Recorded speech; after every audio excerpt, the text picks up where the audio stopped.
안녕하십니까. 오늘 인지세 시작할게요. 인사하는 거 까먹었네요.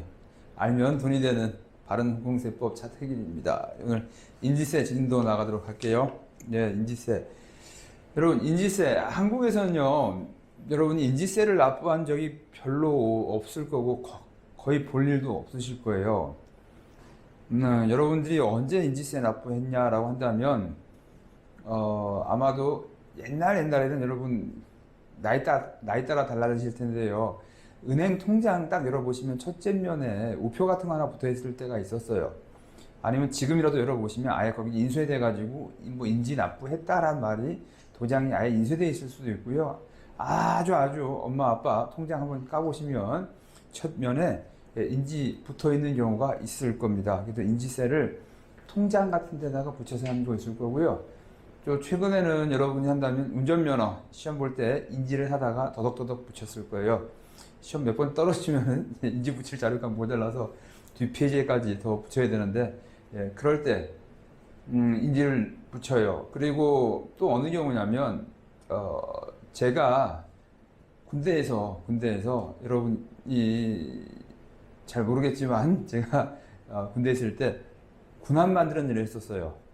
그러면 대우조선해양이나 뭐 한진중공업 아니면 현대중공업하고 군함 만드는 계약을 체결합니다. 그러면 그쪽 대우조선해양, 현대, 한진 다 일반 개인 기업이죠. 개인 기업이 해군하고 계약을 맺으려면 이건 정부 계약이잖아요. 그래서 정부 계약에다가는 인지를 붙이게 돼 있어요. 그래서 인지라고 하는데, 인지 잘 보면은 지금 어떻게 보면 수수료도 인지로 붙여서 해결을 하죠. 운전면허 볼 때 요금 내야 될 거 아니에요. 운전면허 시험 볼 때 요금 성격인 것도 인지로 붙여서 처리를 하는 게 있고요. 그 다음에 다시 금방 말씀드린 것처럼 군함 만든다, 정부와의 계약일 때 인지를 첨부하게 돼 있어요. 뭐 만분의 1, 10만분의 1 뭐 이렇게 세율이 있는데 인지를 첨부하게 돼 있습니다. 그래서 인지라는 게 어떻게 보면 금방 말씀드린 것처럼 한국에서도 수수료를 낼 때 인지로 대체하기도 하고, 정부와의 계약 관계를 증명하기 위해서 수수료는 아니죠. 어떤 증거 정도로, 그리고 정부와에서 인정받았다, 통장 같은 경우도 있을 수 있고요. 그래서 목적에 따라서 꼭 이 정체가 뭐냐라고 한다면 약간 복잡해요. 수수료, 세금, 이런 몇 가지 정도로 세금 부과되는데, 지금 이제 한번 홍콩에서도 한번 보자고요. 근데 홍콩이 한국보다 더 복잡해요. 인지가 조금 심플하지 않아요. 그래서 일단은 볼게요. 인지세는 인지세 조례 첨부 1문서. 여러분, 인지세 조례 아까 보면 그 다음에 뭐 무슨 조례라고 하는데, 그게 지금 세법이란 이야기예요. 조례, 오디넌스라고 했을 때 그런 세법 규정을 갖다가 중국말로 홍콩말로 오디넌스라고 쓰고요. 미국 세법에서는 텍스 코드란 말을 쓰죠. 텍스 코드, 영어로 텍스 로우라고 안 하고 텍스 코드라고 돼 있어요. CODE. 지금 여기 홍콩에서는 조례, 오디넌스라는 말로 법규라는 말을 대체를 많이 하고 있습니다. 그래서 인지세 세법 첨부 1에서 명시하고 있는 일부 문서에 부과되는 세금이다. 인지세는 정액세와 종가세로 나뉘며, 정액세는 3달러부터 100달러까지, 그 다음에 종가세 세율은 0.1달러에서 0.1%에서 15%까지이다. 그래서 비율이 꽤나 높아요. 여러분, 0.1%만 해도 1000분의 1이죠. 그래서 계약 금액의 1000분의 1까지 납부되는 경우가 있고, 심지어는 15%를 계약 금액에 납부하는 경우도 있다. 그래서 인지세가 상당히 세율이 높습니다라고 말씀을 드려요. 엄청난 부담이에요. 그다음에 인지세 세율 및 세율의 적용 보시면, 홍콩에서 부동산을 양도하는 경우와 임대차 계약 두 가지로 나누어 과세가 이루어진다. 지금 이 부동산 양도에 있어서 지금 부동산 관련된 게 지금 이번에 설명되어 있는 거예요. 그래서 부동산 당연히 여러분 생각해 보세요. 내가 사거나 아니면 빌리거나 밖에 없죠. 그래서 두 가지 따라서 과세가 이루어지는데, 부동산 양도의 경우는 매매가 또는 부동산 시가에 따라서 스케일 1이나 스케일 2에 따라 종가세를 부여한다. 종가세, 가격에 따라서 비율이 바뀌는 거예요. 만약에 운전면허 한 번 시험 볼 때 얼마 낸다, 이건 정액이죠. 예, 그 정액에 붙는 거고, 종가세는 계약서에 따라서 금액에 따라서 변동되는 걸 종가세, 종은 따를 종자죠. 예, 가격에 따라서 세금이 바뀌는 거 종가세라고 이야기했어요. 발음 잘하세요, 종가세. 그리고서 보시면 스케일 1이나 스케일 2에 따라서 종가세를 부과한다 되어 있고요. 임대차의 경우에는 리스죠, 렌탈 리스의 경우에는 별도로 설명한다 되어 있어요. 예, 그런데 보시면 예, 스케일 1이 두 가지로 되어 있어요. 스케일 1이 파트 1, 파트 2 해갖고 파트 1은 그냥 15% 되어 있어요. 무지막지한 세율입니다. 그 다음에 파트 2는 제일 높은 세율이 몇 퍼센트예요? 8.5%죠. 예. 그 다음에 스케일 2를 볼게요. 스케일 2는 아예 스케일이 다른 거예요. 스케일이 몇 퍼센트요? 제일 높은 게 4.25%. 반절이죠.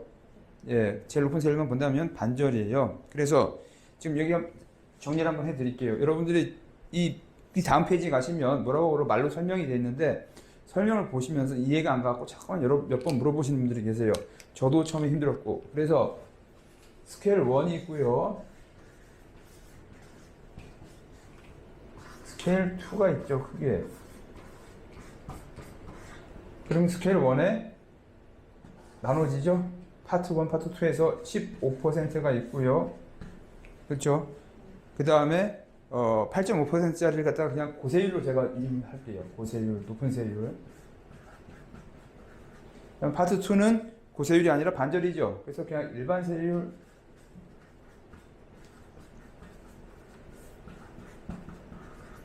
이 정도로 일단 개념을 잡아주세요. 예. 그리고 나서 그 다음 페이지 가서 볼게요. 여러분이 이 세율 외우고 있으면 미친 거죠. 이건 여러분 사람이라면 그런 짓 하면 안 돼요. 예, 나중에 찾아보면 되고요. 가끔 또 바뀌어요. 바뀌기 때문에 필요할 때 찾아보면 됩니다. 그 다음에 홍콩 거주자가 부동산 구매와 관련해서 높은 세율로 인지세가 책정될 경우에 특별 완화 방법이 있을 수 있다라고 해서 예, 쭉 나오는 이야기예요. 근데 한 줄만 갖고 이게 뭐냐라고 물으면 좀 그래요. 그래서 두 번째 패러그래프 보겠습니다. 예. 92년 1월 31일부터 거주용 부동산 매매 계약 시 부동산 판매 계약과 동일한 세율로 종가 인지세를 납부한다. 앞에서 똑같은 말 비슷하게 나왔어요. 그 다음에요. 2016년 11월 5일부로 여러분 날짜 중요한 거 아닙니다. 이미 다 옛날이에요. 이거 그러면서 뭐 하겠지. 2022년, 2021년, 2023년 살고 있는데 예. 그래서 스케일 1은 파트 1과 파트 2로 나누었으며 그래서 지금 제가 고세율, 일반 세율 이렇게 말을 하고 있죠. 예. 파트 1은 특별한 면제 또는 별도 규정이 없는 한 일반 거주용 부동산에 대해서 이 세율을 적용한다는 거예요. 일반 아파트라든지 거주용 부동산 적어볼게요. 거주용 부동산은 내 뺄게요. 다 부동산인데 뭘. 예. 그 다음에 거주용이고요. 파트 2는 비거주용의 부동산 거래 매매와 일단 적을게요. 비거주용 그리고 또 뭐라고 됐어요? 그 후에 비거주용의 거래와 2013년부터 2016년 11월 5일 사이에 거주용 부동산에 대해서 거래를 적용한다. 근데 여러분 이미 벌써 다 끝났죠? 13년부터 16년까지 이미 해당 사항 없잖아요. 그래서 그건 여러분 이런 거 신경 쓰시면 안 돼요. 예, 그래서 표 정리할 때는 지금 기준으로 정리하시면 돼요. 그래서 15%는 거주용, 지주용이 아니에요. 거주용. 예, 그 다음에 고세율은 예, 비거주용. 근데 비거주용이 더 싸죠. 8%를 말하고 있어요. 왜냐하면 지금 홍콩에서 지금은 살짝 좀 내려갔는데 한 5년 전 이때가 2016년, 17년 이때 홍콩 부동산 값이 엄청 뛰어갖고 세금을 왕창 때리려고 투기 못하게 하려고 세율 한국도 여러분 지금 뭐 다가구자 취득세 12%라고 하죠. 이거 여기서 배운 것 같아요. 예, 취득세 살 때, 집 살 때 인지세 이만큼 내라는 거예요. 예, 부동산 투기 많이 발생했을 때, 예, 아파트에 대해서, 거주용 부동산에 대해서 15% 세금 내라라고 한 거고요. 그 다음에, 예, 무지막지하죠. 일단 봅시다. 그럼 12% 내고 어떻게 살아? 15% 내고. 예, 그 다음에, 네 번째 패러그래프이죠. 2012년 언제부터 특별한 면제 또는 별도 규정이 없는 한 구매자 인지세는 어쩌고저쩌고 체결된 이후 여러분 연도 보지 말라고 그랬어요. 다 옛날 거예요. 연도 빼고 나면 뭐라고 돼요? 거주용 부동산의 매매 계약 등 양도계획에 적용한다. 예, 알겠어. 그 다음에 기억하셔야 될 건 여기서 매매 계약과 시가 중 높은 금액에 따르며 15% 세율로 계산한다. 이게 뭔 말이냐면요. 사촌한테 서로 사촌이 나한테 집을 팔아요. 그러면 돈 10억짜리 아파트인데 계약서는 5억으로 쓰고 5억은 따로 돌려도 되겠죠. 그러면 인지세가 확 빠질 거 아니에요. 그걸 막기 위해서 어떻게 하는 거예요? 매매 가격으로 하던가 시가, 예, 홍콩 정부에서 갖고 있는 표준 시가, 우리나라 기준 시가 같은 개념이에요. 둘 중에 높은 걸로 세금 때리겠다. 니네들이 서로 짜고 낮은 금액으로 한다 하더라도 세무서는 안 믿어라는 합리적인 이야기죠. 예, 그 다음에 보시면 2020년 최근 거죠. 이건 봐도 돼요. 최근 거니까 당연히 봐야죠. 2020년 11월 26일부터 비거주용 부동산의 매매 거래와 아래와 같은 특별한 경우에는 인지세를 스케일 2로 납부한다. 2020년이죠. 코로나 시작 이후죠. 예, 그래서 뭐라고요? 스케일 2는 언제? 예, 비거주도 있고, 예, 비거주용 부동산의 거래와 아래와 같은 특별한 경우에는 인지세를 스케일 2로 간다라고 되어 있어서 보시면, 예, 지금 여기는 스케일 2는 임시 규정인 거예요. 예, 지금 이런 건 싸게 해줄게라고 해서 일반 세율 낮은 세율이잖아요. 그래서 일반 세율로는 지금 이게 특별한 경우예요. 특별한 규정이 있을 때 이게 특별한 규정이라는 거예요. 스케일 2 자체가 특별한 규정 아래 정해놓은 거예요. 특별한 규정인데 뭐 어떤 거 있다? 비거주용 있고요. 그 다음에 아래 내용 보시면 거주용도 나와요. 구체적으로 보시면. 예. 그래서 지금 원칙적으로 거주용은 15%, 그다음에 비거주용은 고세율로 되어 있는데 지금 특례 규정을 만든 거죠.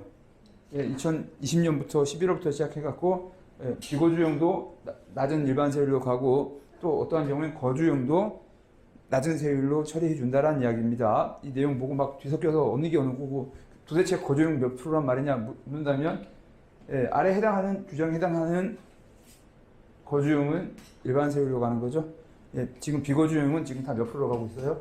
일반 세율 낮은 거로 가고 있죠. 그래서 양가로 1번 로마자 작은 숫자 양가로 1번 보면 홍콩 거주민이 지금 홍콩 사람이라고 했어요? 홍콩 거주자라고 했어요? 거주자. 여러분도 가서 180일 이상 오래 있으면 어떻게 돼요? 홍콩 거주자 되는 거예요. 이해되시겠죠? 그래서 이건 지금 홍콩 국민이냐, 홍콩 시민이냐, 홍콩 국민, 시민 하기 좀 애매한데, 아무튼 홍콩 거주자라면 뭐라고요? 거주자가 한 채의 거주용 부동산, 주차장을 포함한다라는 이야기고요. 그러나 한 채의 초과 구매 시에는 뭐로 간다? 15%.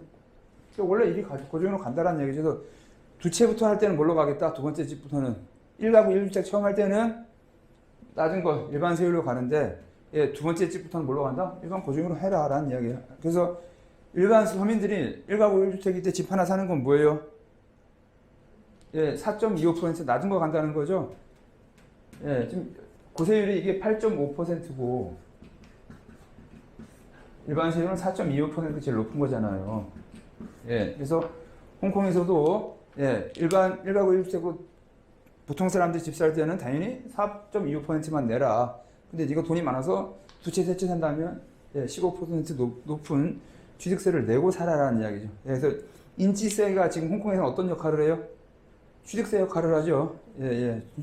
인지세가 별걸 다 해요, 보면. 보시면 넘어갑니다. 그래서 취득세가 있다 없다 한다면 취득세는 이름은 없는데 인지세가 해결하는 거예요, 홍콩에서는. 이해되시겠어요? 그 다음에 홍콩 거주민이 2인 이상 거주용 부동산 포함 공동 구매 시 홍콩 거주민 2인이 부부겠죠. 부부가 같이 살 때 그 이야기 하고 있는 거죠. 똑같은 이야기예요. 한 채 이상 두 채, 두 명이 공동 명의로 두 채 이상 살 때는 당연히 뭐예요? 또 다시 15% 높은 세율을 내고 살아. 말리지 않겠다라는 거죠.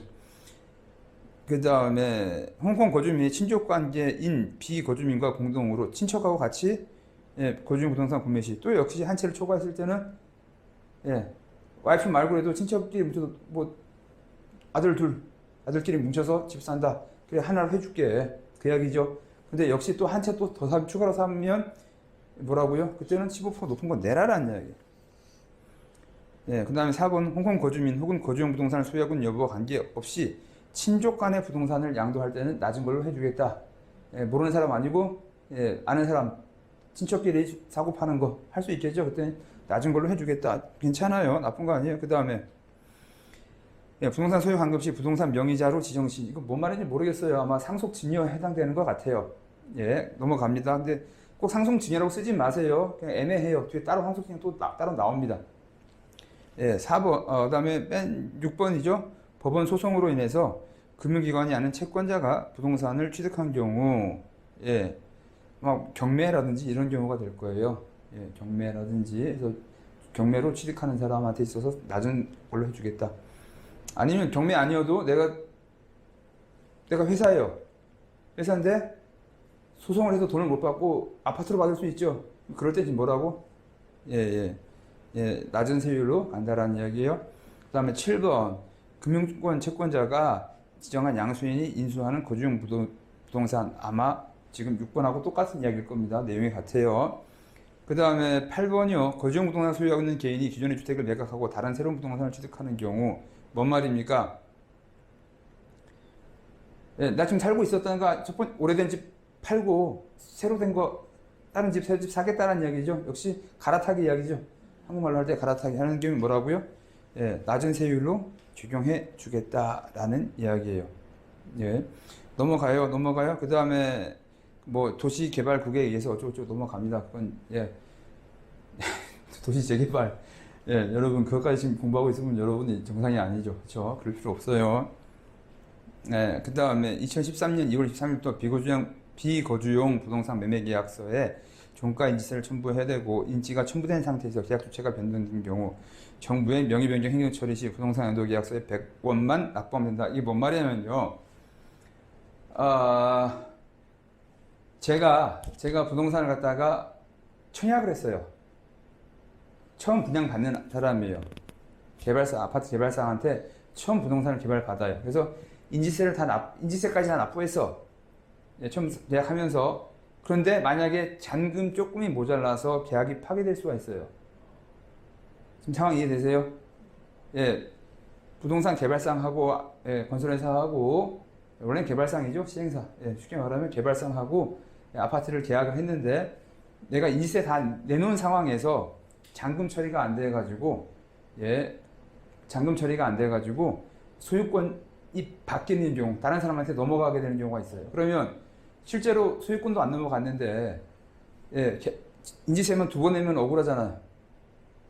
지금 상황 이해되시겠어요? 그래서 그런 경우에는 인지세 또 2번 내지 말고 100원만 명의만 바꾸는 절차만 하면 됩니다. 라는 이야기예요.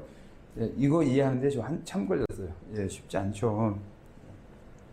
영어로 써있고 중국어로 써있잖아요. 넘어갑니다. 양도세 개념으로 부과하는 인지세.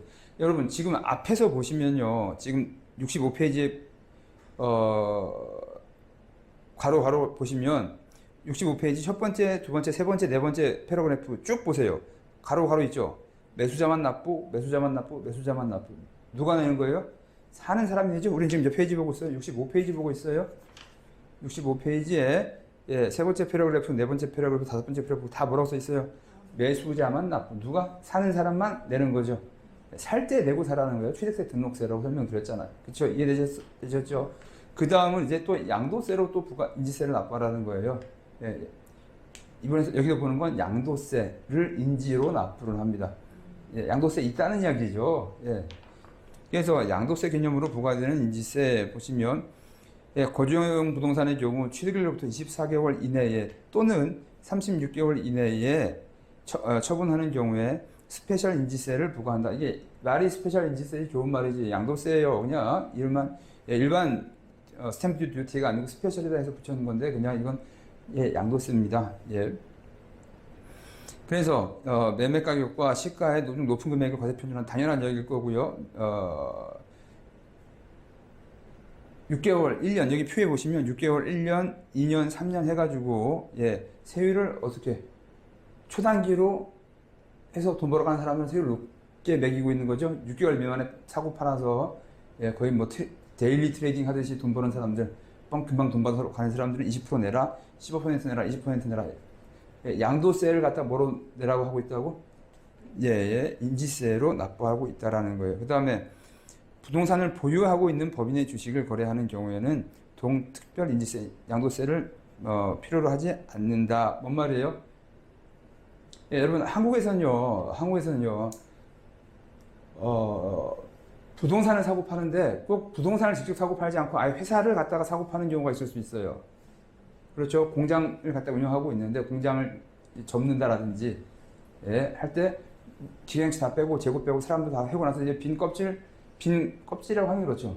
땅하고 건물만 있는 법인을 사고 팔 수도 있죠. 그런 경우에 한국에서는 예, 양도소득세 과세 됩니까? 안 됩니까? 과세하죠. 예, 부동산 과다법인에 따라갖고 이거는 예, 양도세를 과세합니다.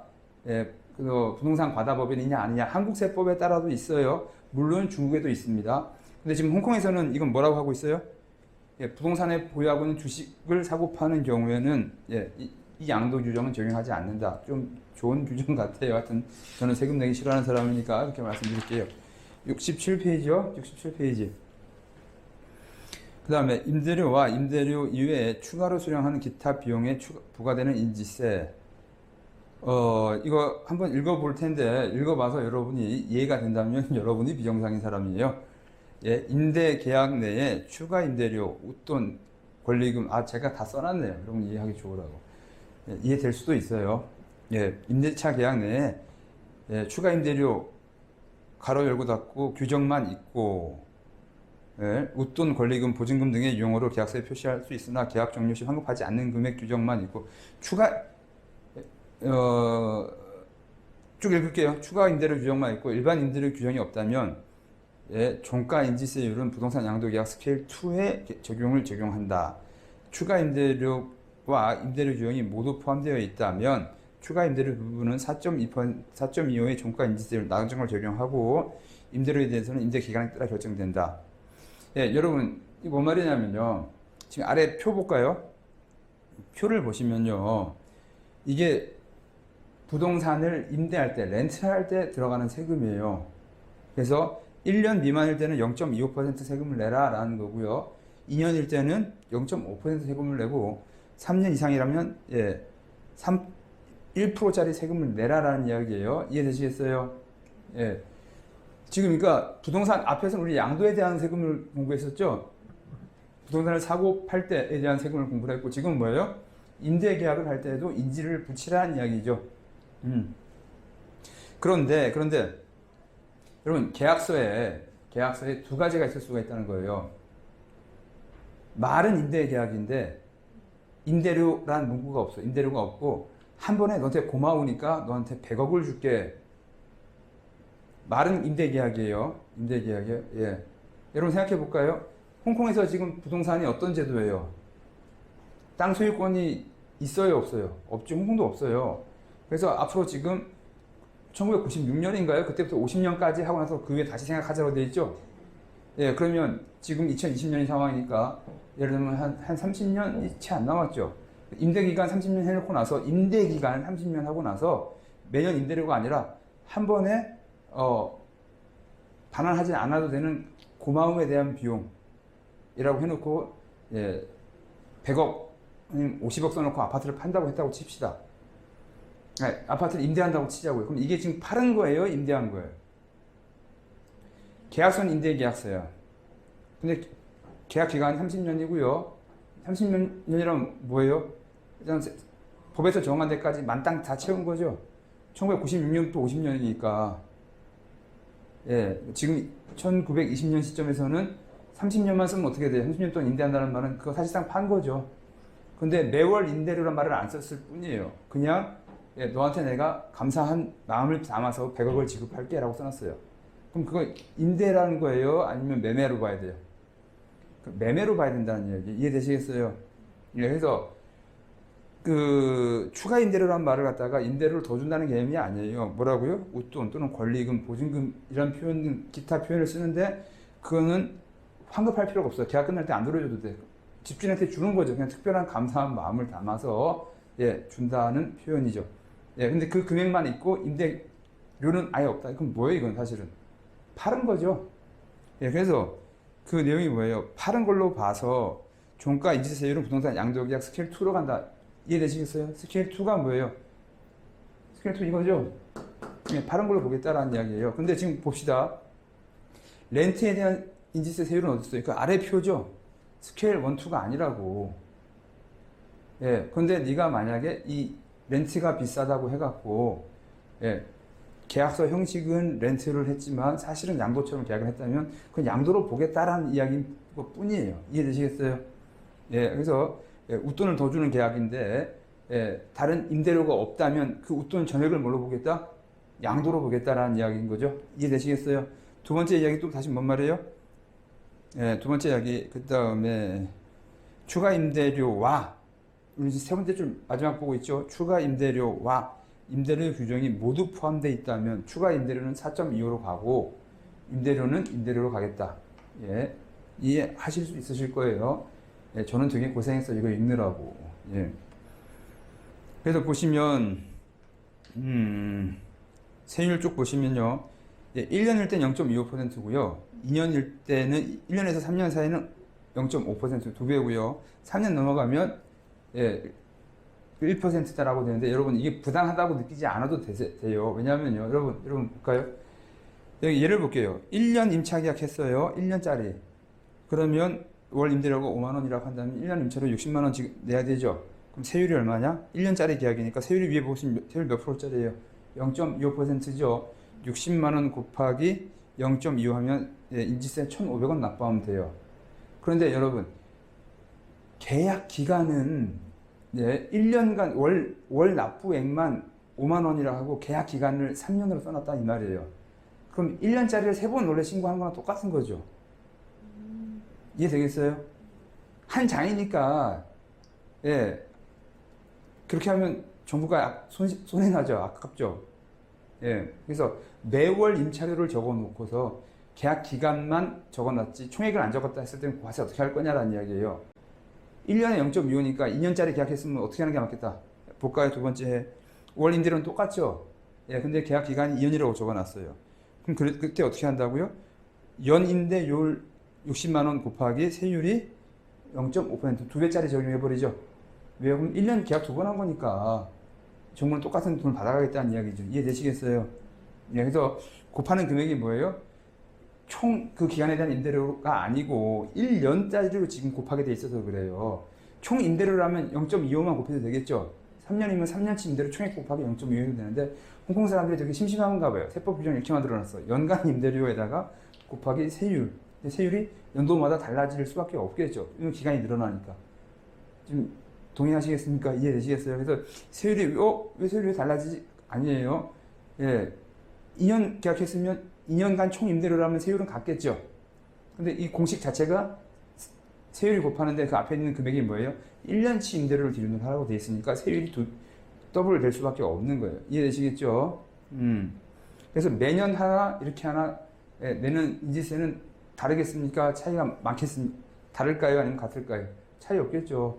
매년 계약 하나, 한 번에 3년짜리 계약 하나, 그 차이가 없다. 왜 이렇게 해놨다? 세율 곱하는 앞에 과세 표준이 뭐야? 1년 임차료로 해놨다고. 1년 임차료로. 예. 3년차 심심하시면 보시면 돼요. 예.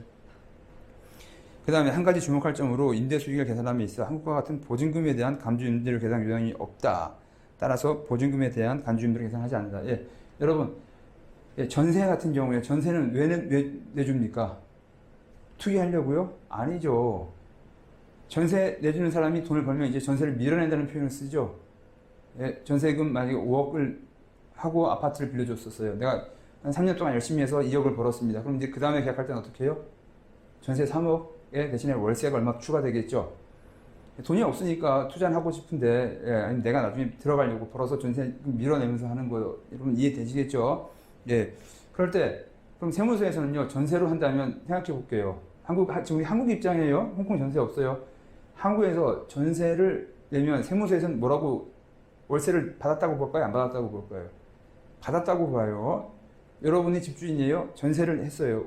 5억이라고 했으면 난 5억을 받아서 은행에다 예치를 했겠죠. 사실상 그렇죠? 그럼 그거만큼은 네가 월세를 받은 거랑 똑같은 금액이라고 보는 게 간주 임대료예요. 월세가 아니고 전세를 5억을 받았잖아요. 그럼 4%만 계산하면 얼마예요? 1년에 2천만 원 받은 거죠. 월세 수익을 2천만 원으로 세무서가 한국세무서에서 인정을 하죠. 그걸 뭐라고 그런다고요? 예, 간주 임대료. 임대료 계약은 하나도 빵이에요. 월 임대료는 빵인데 전세금을 왕창 내서 그럼 집주인이 그래갖고 최소한 이자는 벌었을 거 아니냐 이해되시겠죠? 그걸 간주 임대료. 근데 홍콩에는 간주 임대료 계약이 있다 없다? 없다. 보증금이 있긴 있어요. 근데 한국처럼 뭐 금액이 1억, 2억 이렇게 하지 않고 어때요? 한 달치, 두 달치 이렇게밖에 안 되기 때문에 간주 임대료 개념이 없어요. 간주를 계산하지 않는다. 예, 전세가 없기 때문에 이렇게 이해해 주시면 되겠습니다. 그 다음에 인지세 납부하는 것 중에서 이제 주식 관련, 주식을 사고 팔 때도 인지세를 납부해라라는 이야기예요.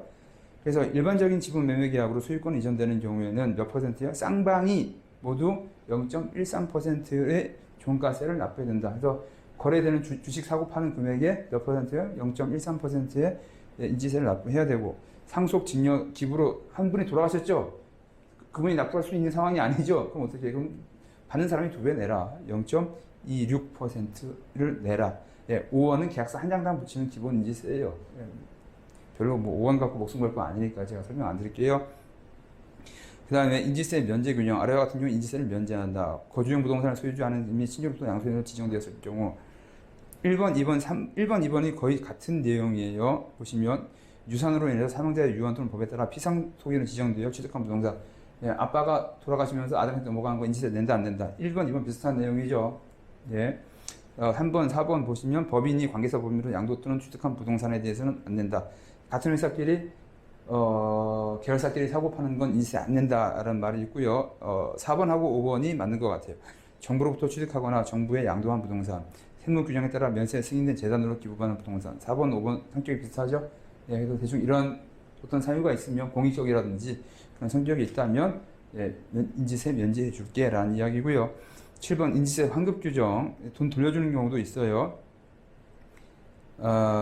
재개발을 목적으로 거주용 또는 비거주용 부동산을 취득한 부동산. 그러나 예, 거주용 부동산을 하지 않은 예, 재개발 목적까지 우리 가서 하지 말자고요. 예, 그냥 있다고. 예, 그 아래 양가로 이분은 그냥 상식적인 이야기예요. 홍콩 거주인이 일시적 2주택이 된 경우 일시적 2주택 기간 날로부터 2년 이내에 기존 주택을 매매하면 예, 그럼 다시 예, 기존 2주택 했을 때 몇 프로 내셨어요? 두 번째 거 살 때는 15% 냈죠. 근데 그 빨리 2년 이내에 팔아버리면 어떻게 주겠다? 4.25하고 차익만큼은 다시 돌려줄게. 예, 그래서 1가구 1주택을 계속 유지한다면 그 이야기죠.